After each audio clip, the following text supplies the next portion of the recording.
Good morning. Thank you for joining us today. I'm Steve Orsini, President and CEO of the Council of Ontario Universities, and it is my pleasure to kick off today's proceedings. I am so pleased to be here today. Ontario Universities welcome today's landmark investment by the Ontario government. This is a bold, substantial investment in higher education. Today's announcement comes at a pivotal time. Ontario is facing greater economic uncertainty, increasing global competition, and growing demand for highly skilled talent. Universities are critical to meeting those challenges. We educate the workforce and generate the research and innovation that support our businesses and attract investment to communities across Ontario. This new investment strengthens the very foundation our universities provides greater sustainability and long-term planning to support our students and local communities. Since 2020, the number of high school students applying to an Ontario university has increased by 18.5%. This investment will ensure that more students can access high-demand programs that are critical to Ontario's economic future. Today's announcement will provide the needed resources to sustain and enhance the core programs and services that students rely on, including mental health supports, career services, expanded co-op and work-integrated learning opportunities aligned with labor market needs. Ontario universities remain committed to student access and affordability. Universities invest more than $1.4 billion annually in financial assistance to help students with the greatest financial need access a university education. Universities will also continue to do their part.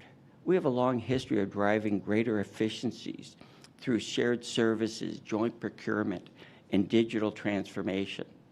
We remain committed to ensuring every dollar is used responsibly and delivers value for students and taxpayers.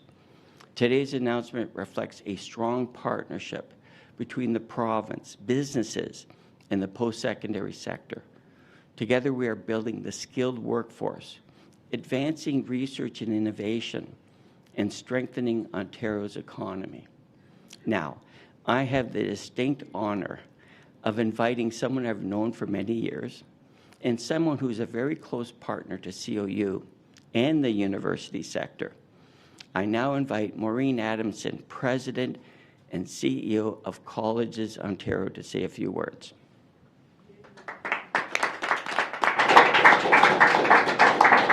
Thank you, Steve. It's an honor to stand beside you once again. Good morning and welcome. I'm Maureen Adamson, as mentioned, President and CEO of Colleges Ontario, and I have the privilege of representing all 24 amazing colleges across the province.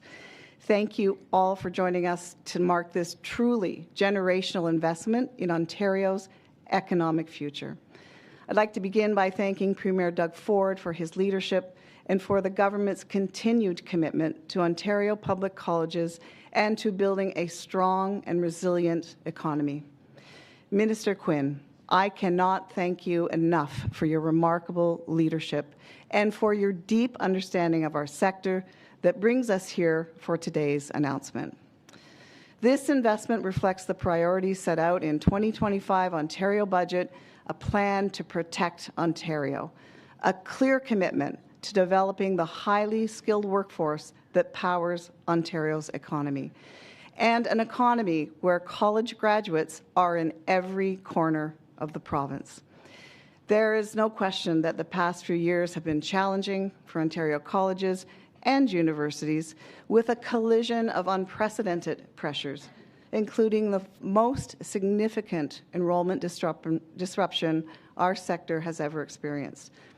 And these were not easy times. They required difficult decisions by strong college leaders, and I'm proud to stand with Glenn Volbrick and Daniel Giroux, two presidents today of colleges. But Ontario's colleges did what we've always done. We leaned in. We focused on efficiency. We made tough but necessary choices, and we stayed anchored to our core purpose, serving students, employers, and communities across this province. That is why today's announcement matters so much. This investment is a game changer for the economic future of this province. It is a giant step forward. Ontario public college graduates are essential across a wide range of industries, including advanced manufacturing, construction, transportation, mining and energy, and healthcare. College graduates are the boots on the ground. Skilled workers are needed more than ever, and this funding expands regional opportunities for learners and employers alike. It strengthens local communities, supports innovation, and ensures students and graduates are prepared to make an immediate and meaningful impact. Ontario colleges have proven that they are true engines of the economy, and we have met every challenge head-on and with this investment, we are well positioned to continue delivering for Ontario, for all of our communities, and we will not take our foot off the gas. Minister Quinn, today you are making history in our sector. On behalf of all colleges Ontario, we are deeply grateful for your passion, commitment, and most importantly, your leadership. And it is now my pleasure and privilege to introduce Daniel Tisch, CEO of Ontario Chamber of Commerce and a champion of our sector.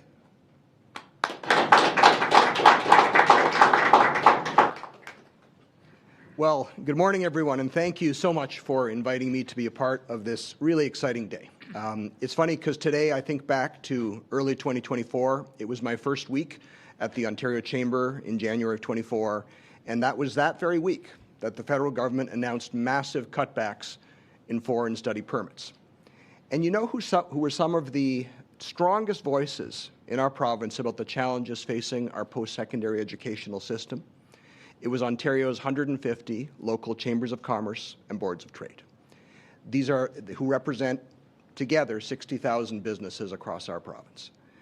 And the reason they were vocal is because Ontario's post-secondary institutions play so many roles in our local communities. They keep our bright talent here at home. They partner with local employers to develop new programs. They train workers at every career stage in the skills that they need for a changing economy. They strengthen local workforces. They produce research and discovery and innovation that make businesses more productive and workers more valuable. They fuel local and provincial and national economies. And with Ontarians and Canadians right now determined to turn an historic threat into a moment of historic opportunity, we need these institutions more than ever. And that's why stable, long-term funding for the post-secondary education is one of the top priorities of the Ontario Chamber of Commerce. If we want a more competitive and a more self-reliant and a more resilient Ontario, we have to skill up and we have to scale up. That means preparing more people for in-demand careers. It means strengthening the programs that power our key sectors, and that's what this announcement today does. It also means making investments not just for a single year or a single term in office, but for a generation. And it's essential that institutions have the flexibility to increase tuition in line with inflation, given the immense value of the product and the imperative to keep investing in its quality, as long as we target financial support to the students and families who need it. So today's announcement is a huge step forward, but we still have a lot of work to do together. We need stronger partnerships between programs and employers. We need stronger partnerships between institutions and local chambers of commerce, not just for consultation, but for co-creation of the programs of the future. We need more micro-credentials tailored for today's workers and their employers. We need faster turnaround between program conception and program delivery so that workers can begin delivering value in the workplace on day one by having more students participate in work-integrated learning. We need permeable pathways between places of work and places of learning throughout our entire careers. And finally, at our time when our southern neighbor is turning away global talent, Ontario can be a magnet to attract the world's best and brightest researchers. I believe we can, and after today's announcement, I'm more confident than ever that we will. Minister Bethlenfalvy and I have been talking about this issue for 2 years. He'll tell you I raise it in every conversation we have. It'll now be maybe every second conversation, Minister. And I'm sure Minister Quinn would say the same thing. But this really is a moment for leadership, because I know how many competing demands there are for public funds. I know every stakeholder says to the Minister of Finance, we're not an expense, we're an investment. But with post-secondary education, this is indisputably true.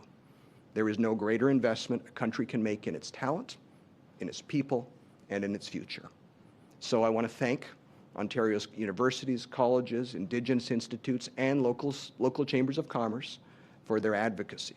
I congratulate Minister Quinn, Minister Bethlenfalvy, and Premier Ford for both listening and leading. Ontario is building the infrastructure of the future. Ontario is attracting the industries of the future.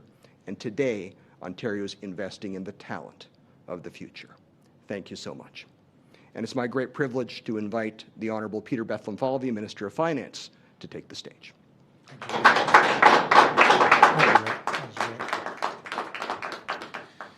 Well, thank you, Dan, for those great comments. Thank you for your leadership.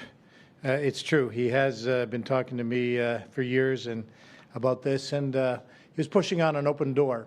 Before I begin my remarks, I just want to tell the people of Tumbler Ridge, our thoughts, our prayers are with you. This is a tragedy that we across Canada are feeling, each and every one of us. And as the Premier, Doug Ford, said yesterday, anything we can do to help, we're there for the people of Tumbler Ridge and the people of British Columbia. So good morning, everyone, and thank you again, Dan. Thank you, Stephen Orsini. Thank you, Maureen Adamson. Thank you for the college presidents for being here, and the assembled bevy of parliamentary assistants, Deepak Anand and Lauren Coe. There you are. Thank you all for joining us today. This is an historic day. And as you know, Ontario continues to navigate a period of global economic and geopolitical uncertainty. That is why our government is continuing to deliver on our plan to protect Ontario and create a province that is more competitive, more resilient, and more self-reliant. A strong post-secondary sector is essential to Ontario's long-term economic growth and competitiveness.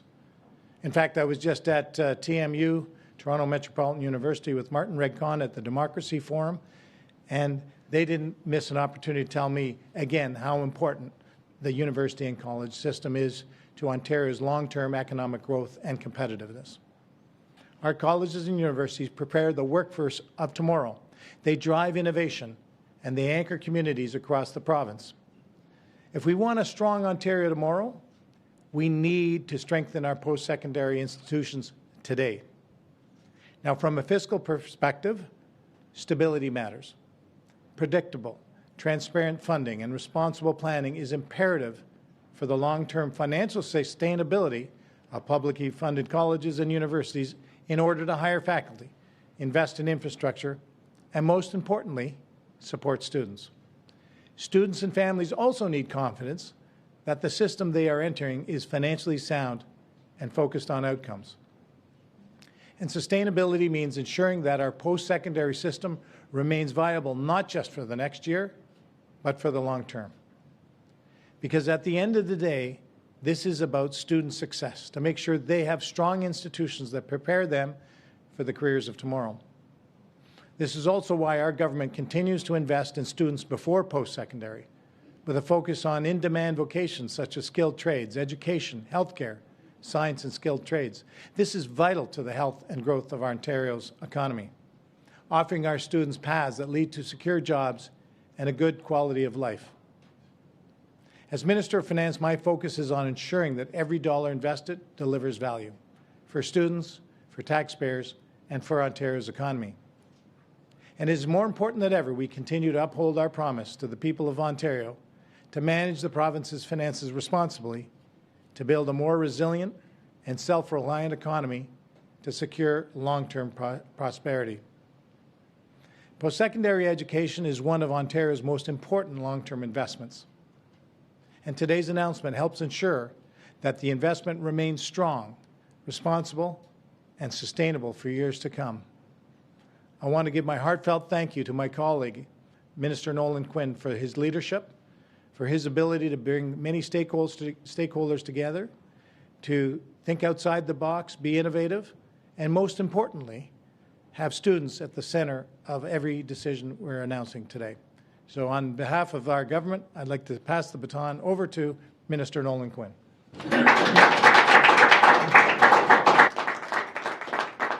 Good morning, everyone, and thank you, Minister Bethlenfalvy, for that kind introduction, and thank you all for joining us today. We've been working towards this moment for a long time, and it's great to finally be here. When our government was elected for a historic third mandate almost a year ago, we were elected to fulfill a promise to protect Ontario. Because just a few weeks prior to that election, our world experienced what we now know was part of the largest trade disruption we've seen in decades.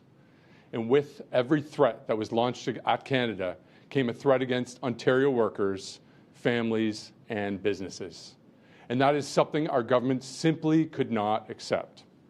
For the last year, we've stood shoulder to shoulder with Ontario workers, businesses, and families. We've stood toe-to-toe against bullies, we've stood up for our homeland, and we've stood steadfast in the face of adversity. Because that is what needs to be done to protect jobs, protect communities, and protect everything that makes Ontario an incredible place to live. And our support for Ontario's world-class colleges, universities, and Indigenous institutes has been no different. When federal changes to international student policy launched Canada's post-secondary sector into unprecedented instability 2 years ago, threatening the system's ability to deliver high-quality education and research and build Ontario's talent pipeline, we were there for our institutions, investing $1.3 billion to stabilize the sector and ensure they could continue delivering world-class education. And when the federal government destabilized the sector yet again with further policy changes in 2025, we stepped up with nearly $1 billion to expand enrollment in critical economy-driving sectors. Because we know in order to protect Ontario, to protect our workers, to protect our businesses, and most importantly, to protect our communities, we must protect our colleges, universities, and Indigenous institutes. Our post-secondary institutions are the pipeline that builds our future workforce. It is in these schools that we are educating the next life-saving surgeon, entrepreneur, and skilled worker who will drive our economy in their future careers. If we want Ontario to have a competitive workforce tomorrow, we need to strengthen our post-secondary institutions today. And that's exactly what our government is doing. Ontario's post-secondary sector is facing unprecedented pressures that impact the system's ability to deliver high-quality education and build Ontario's talent pipeline. That's why we are taking decisive action now in order to ensure Ontario's post-secondary sector is preparing students for in-demand jobs that address labour market needs, and that it remains accessible for future generations, and that the sector is sustainable for the long term. We have a plan to build post-secondary sector that is based on 3 principles: preparing students for rewarding in-demand careers that meet labour market needs, preserving Ontario's student access high-quality post-secondary education while supporting their ability to appropriately invest in their education and success, and providing Ontario's post-secondary sector with long-term sustainability by continuing to ensure funding for the sector is being used to further Ontario's position as an epicenter for workforce development and world-class research. To protect students' access to the education they need to launch successful careers and ensure the province's world-class institutions continue producing one of the most competitive workforces in the G7 for generations to come, the Ontario government is making the following changes. We are investing a historic $6.4 billion in additional funding to our colleges, universities, and Indigenous institutes through a new funding model.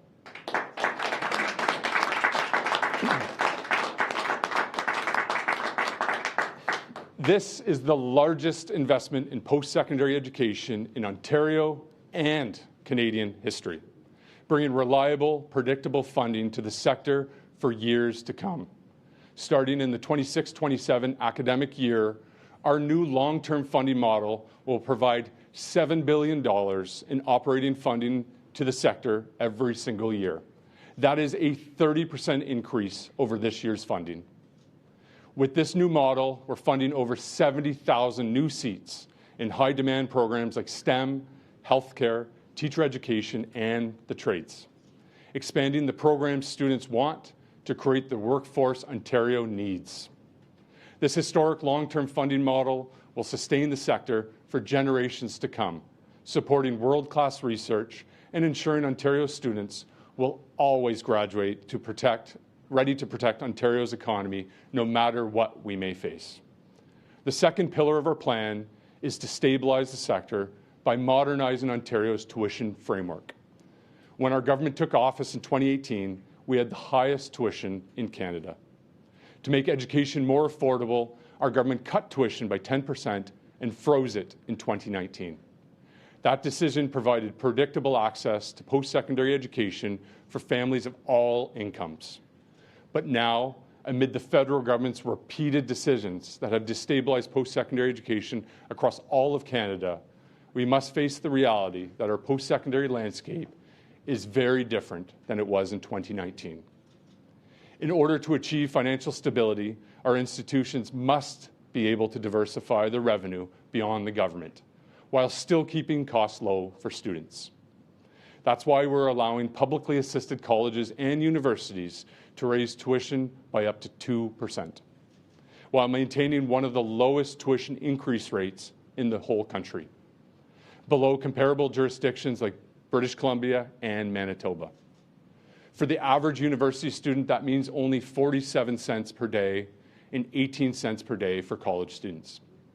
Students with low income will have this increase fully covered through our new enhanced student access guarantee.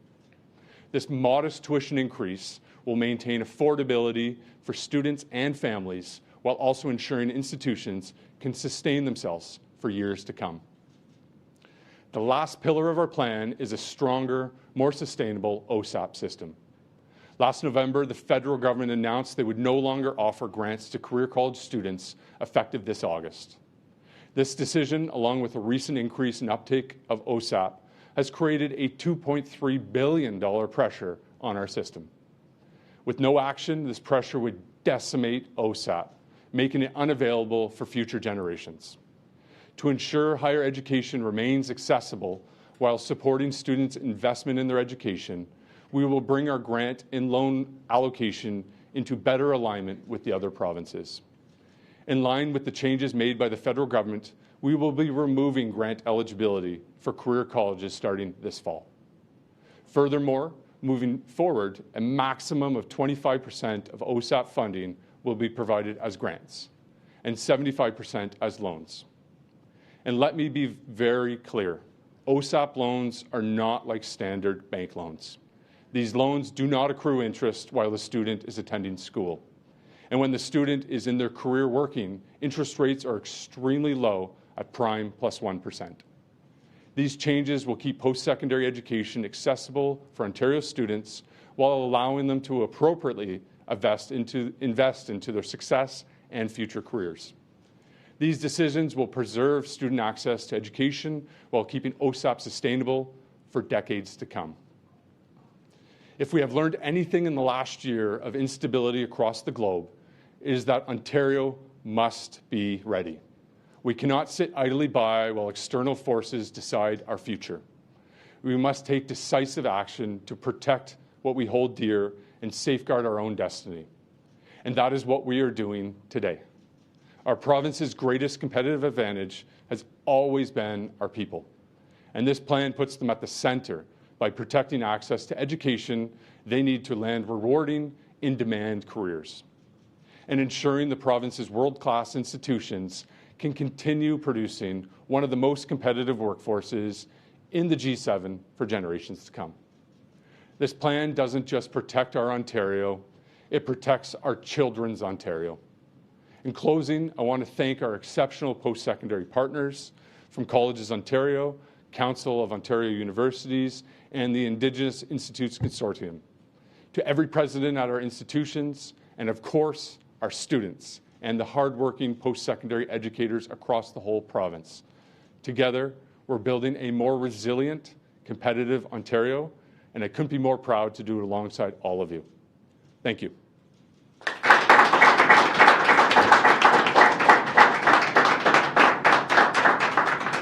We will now begin media availability at the microphone. Please state your name and publication. The format is one question, one follow-up.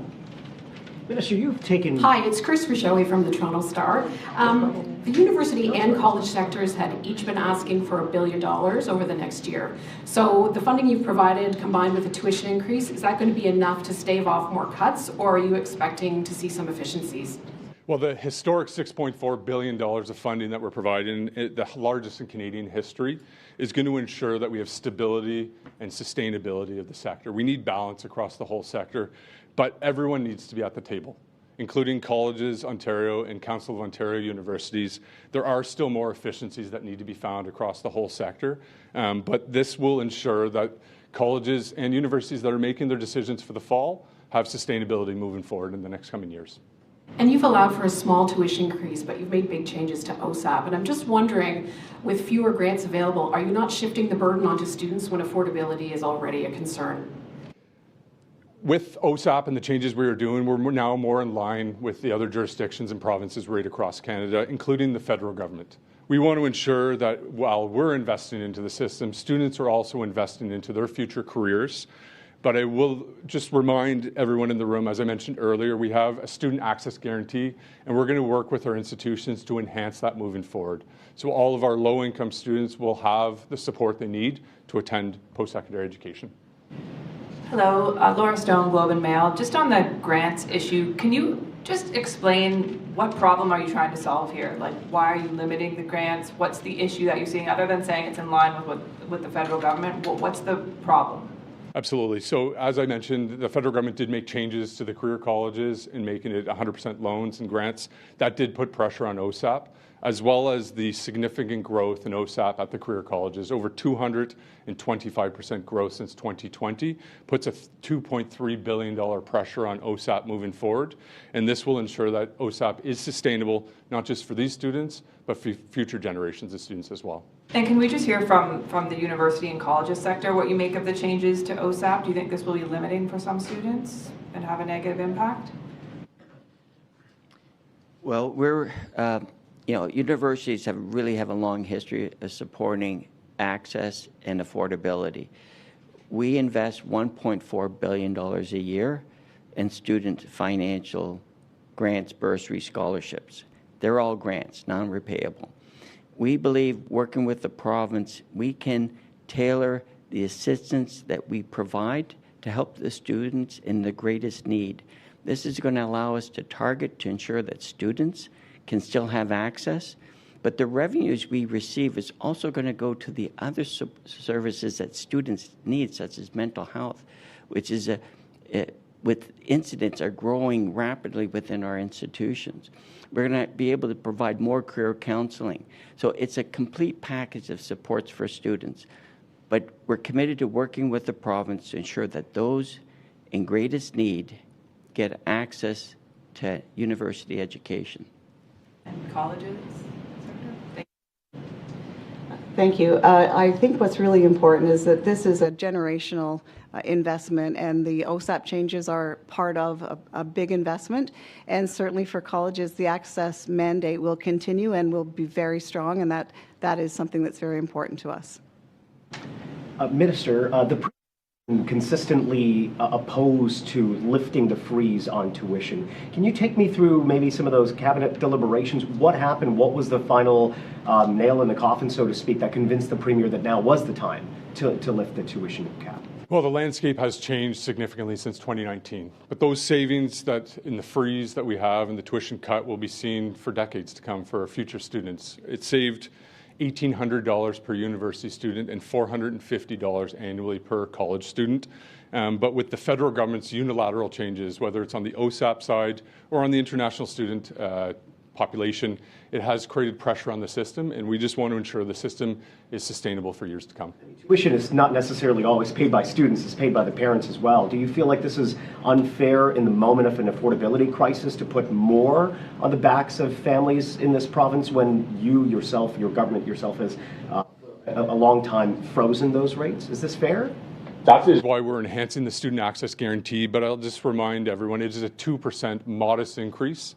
Since we've frozen tuition in 2019, the average tuition rates across Canada have gone up 18 to 41%. Understanding the sector has changed, and we want to ensure sustainability for future generations. How much money will the OSAP changes save the province in terms of reducing the grants? Well, as I mentioned, in August we have a $2.3 billion pressure on OSAP, but I'll pass it over to the Minister of Finance to give a bit more of the financial details of that. I guess that's why they brought along old money bags.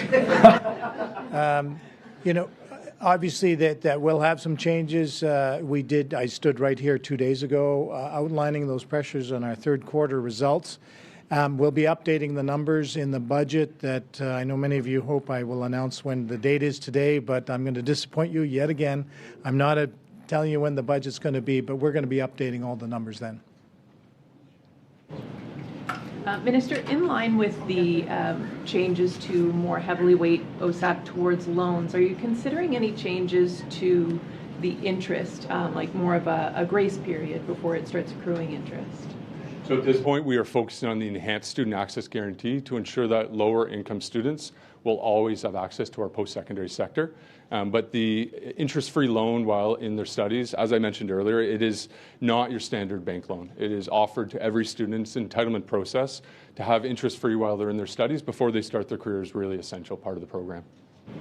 You had mentioned the growth in career college students accessing OSAP. Is that kind of mainly what's behind this big increase for the OSAP budget, or can you talk a bit more about the factors? As I did mention, there is a 245% increase at the career colleges, but it is the demographics of our OSAP students that are changing as well. It's putting more pressure on the system. So this will ensure sustainability and balance for the system for the next generation of students, including my own children that are going to come forward. That $2.3 billion pressure on OSAP was unsustainable. We want to ensure that all students in future generations have access to OSAP as well. In the deck, you give some examples of programs that are going to be receiving more money. For colleges, you talk about welding, engineering, that funding is going up. So are there also programs that are going to be receiving less money? Across the whole system, we will see a 6% increase on all students, a 30% increase on part-time college students, which was a long-standing challenge for the sector. That's part of our $1.1 billion for every single student, but we are focusing on core priorities of the economy and our government priorities. So in STEM, skilled trades, teaching, and healthcare as well. And you keep bringing up Trump and Protect Ontario. I am honestly struggling to see how this connects because you've frozen tuition fees for years. Can you just, I don't know if there's a better way to say it, or is this just, language to fit with what we're seeing on the podium there? Absolutely. Since Trump has come into power, we've seen investments going south of the border. And I know when Minister Fedeli travels the world selling Ontario, one of the number one things he sells is the 75% attainment rate of post-secondary students across Ontario. We lead Canada and the G7, and we want to ensure under this heightened pressure of Donald Trump's presidential term that we're including our post-secondary sector so that we have those investments come to Ontario. The reason they are coming to Ontario is because of our world-class institutions and the graduates we're producing. So this is going to ensure that we're producing even more STEM graduates for the jobs of tomorrow. Minister, some of the people behind you have been asking for those funding increases and the lift on the tuition cap for quite a while before Trump, while Biden was in power. Can you explain why all of a sudden Ontario is reacting to an American president to determine how to fund our colleges and universities? Well, as I've mentioned, this is because of our federal government's changes, whether it's on the international student file or the federal government's changes on the OSAP file has put more pressure on us. But as I just mentioned earlier, Donald Trump has put more pressure on investments across the whole globe, and we want to ensure that we're at the forefront, and our graduates are essential to ensure that we land those investments here in Ontario. So you're saying if there was a Democratic president and it was not Donald Trump, your government wouldn't have increased funding for post-secondary institutions?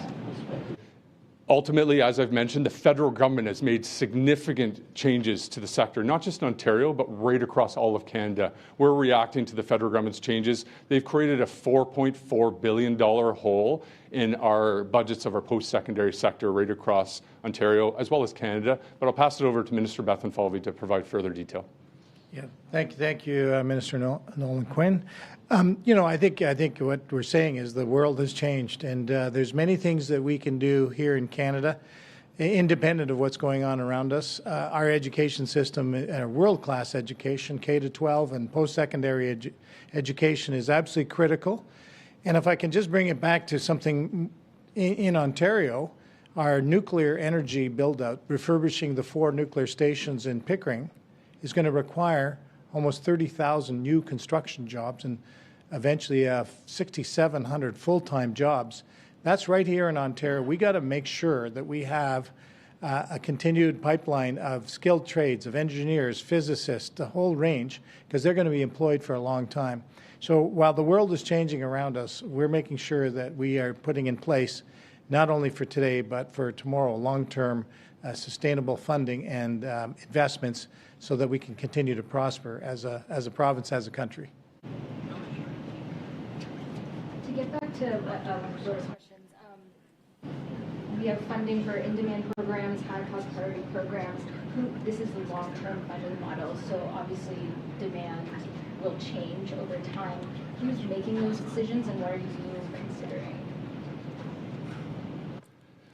The students are making those decisions. The economy is making those decisions. We've seen significant growth in STEM enrollment, and that was part of our $750 million investment as part of Budget 2025.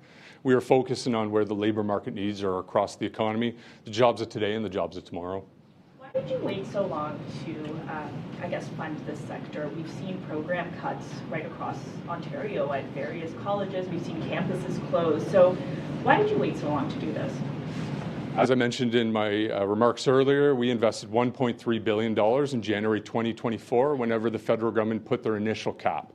The federal government has been at the podium many times making further changes to the sector, and that's why we invested another almost $1 billion, including $750 million in 20,000 funded STEM seats. We're funding the critical labor market needs that our economy needs right now. Do you regret allowing some campuses to close, programs to be canceled? There has been rebalancing going across the system, and that is something that has been clearly articulated since the federal government made repeated changes to the post-secondary sector. But I'll pass it over to Minister Bethlenfalvy to provide further detail on that.